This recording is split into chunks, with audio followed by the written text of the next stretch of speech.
Welcome to Virtual Historians, where we unravel the tapestry of the past through the lens of the digital age.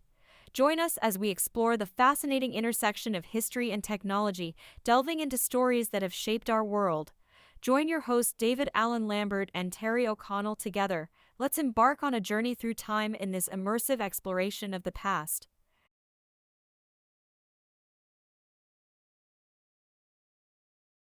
Hi there, virtual historians. I'm David Allen Lambert, and I'm here with Terry O'Connell. We're back. It's season 2 for Virtual Historians, and we glad you tuned in. We have some exciting plans for 2024, and we'll be giving you content each month, and also probably a little extra here and there. So don't be surprised if you see us more than once each month.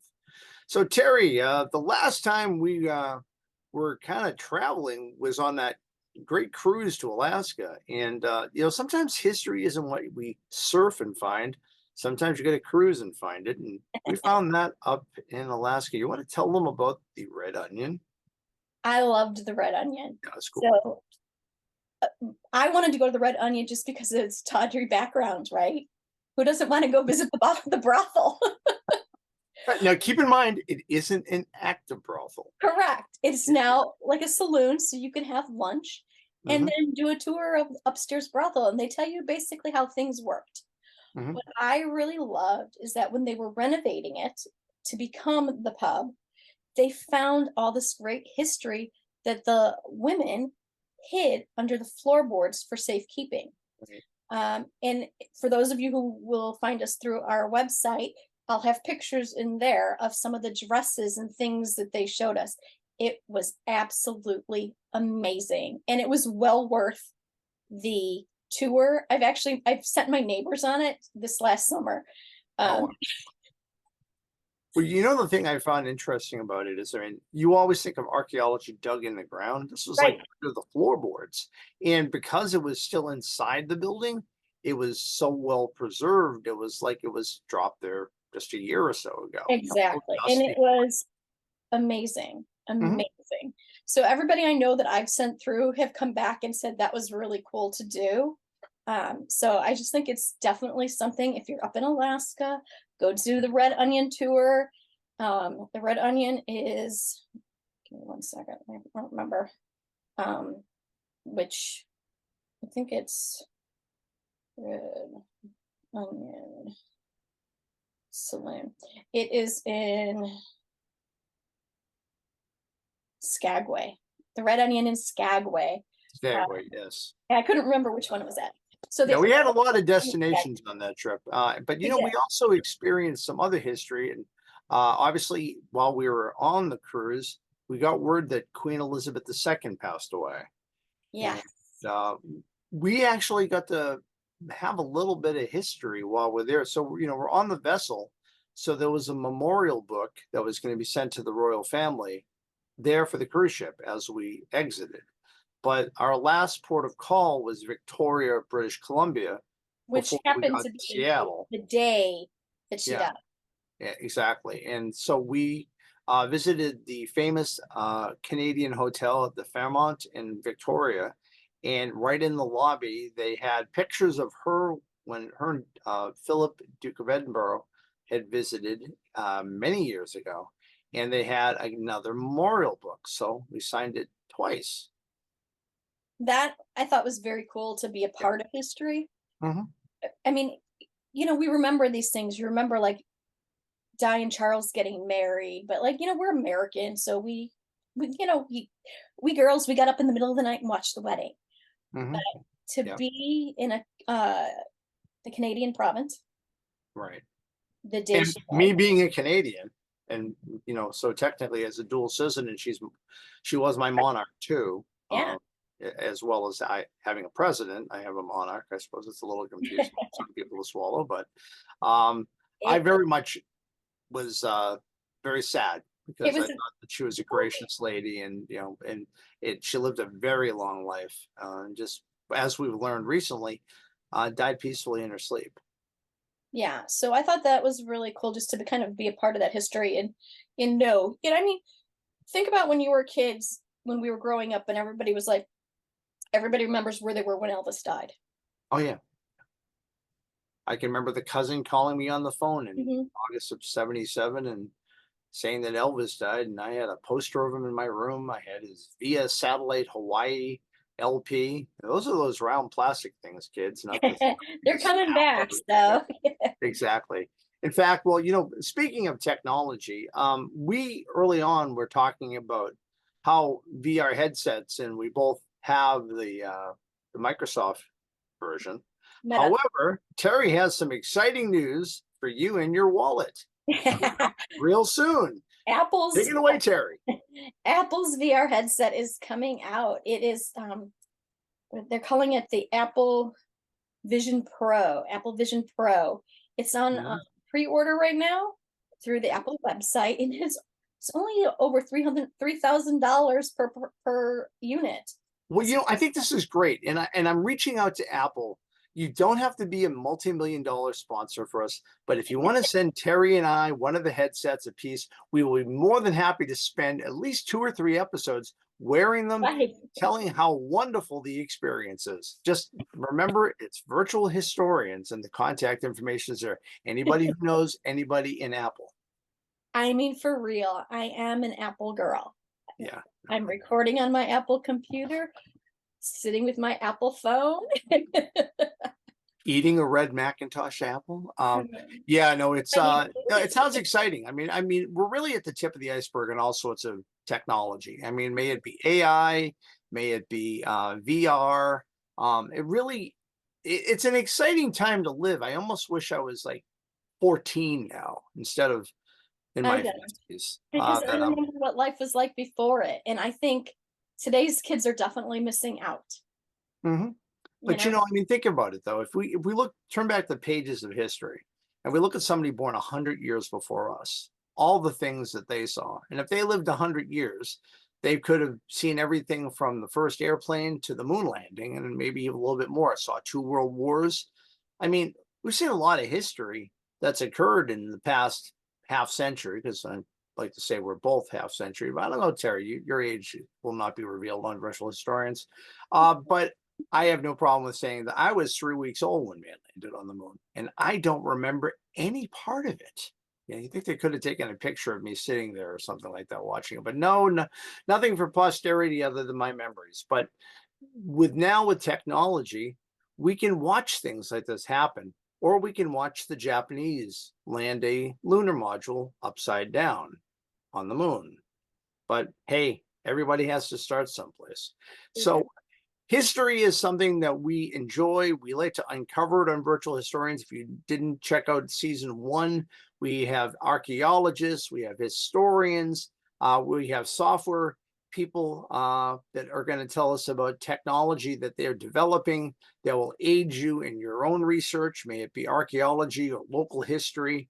And, it's a fun topic. And I think that's why we created Virtual Historians. Mhm. And anything else coming in the news that you saw, Terry, that you want to share with our viewers? Well, I just want to say it's definitely, I think, an equal love of history and all of it coming together. No matter what realm we're discussing, history always is coming into play, right? Absolutely. So no matter what we do, which brings me to a point of um, when you travel with your family. I know you do historical things, but do you think that the rest of the general public does that, or is that something that are people like-minded like us just do?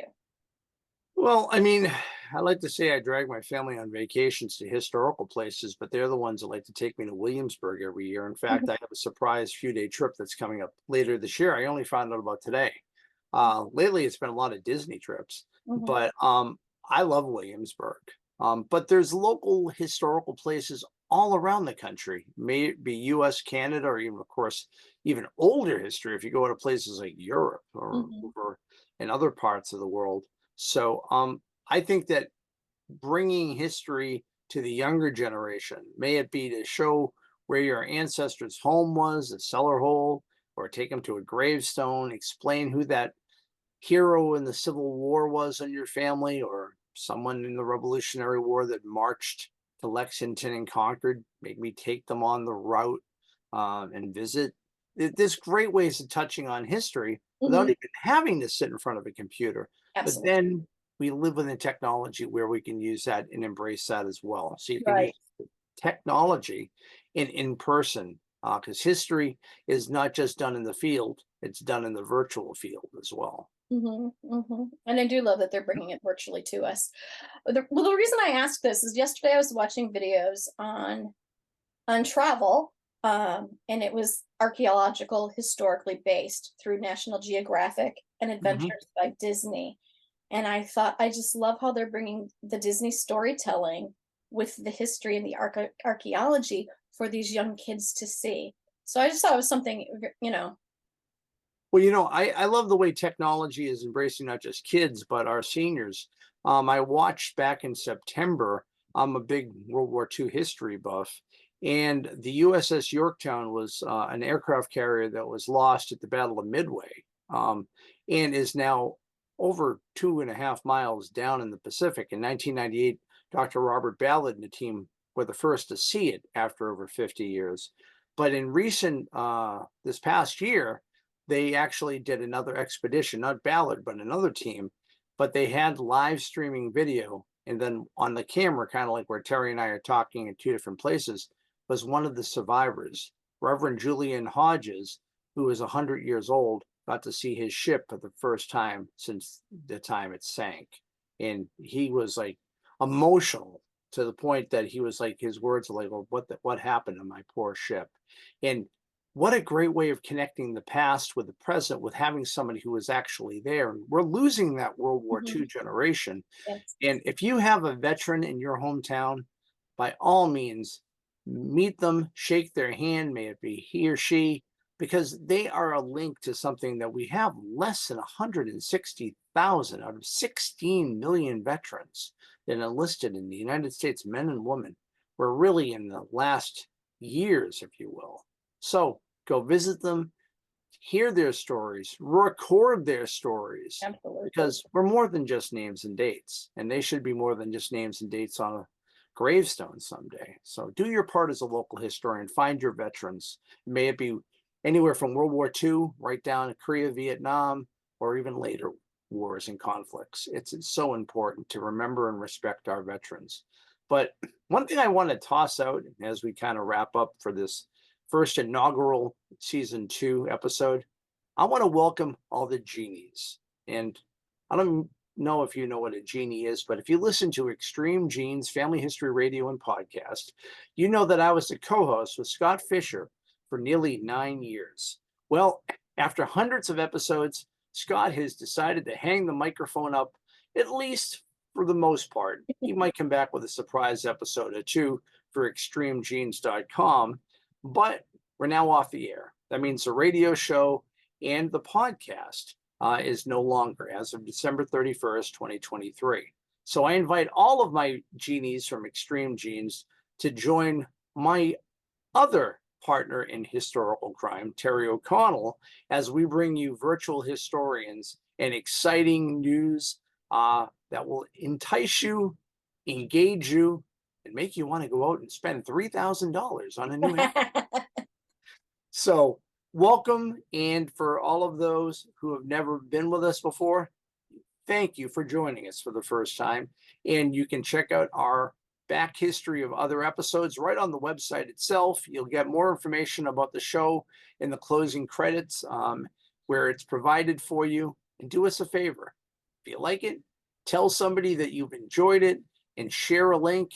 We always appreciate the press. And if you have any comments, criticisms, let us know. We're always willing to change things. And also, something very important, guests. Terry, you want to invite them? We would love to have you on the show. If you have a great personal history story within your research background, we would love to hear it. If you are an archaeologist and you've worked on some big digs in the past, we would love to hear it. If you are an archaeologist who is working with the new technology, whether it's VR, 3D printing, any of that kind of stuff, we would love to hear how you're using it to engage the younger generation and get them interested. So that means if you're listening to us, you probably have an interest in history. So share with us what yours is. and have you come on as a guest. We have a couple things lined up for you in the next couple of months. I'm not going to tell you exactly yet because we haven't flipped the coin to see who's on first, but you'll be excited. And indeed, you'll be really curious about our proposed next guest. And so stay tuned on Virtual Historians. And thank you so much. And signing off, we are virtually yours, Dave and Terri.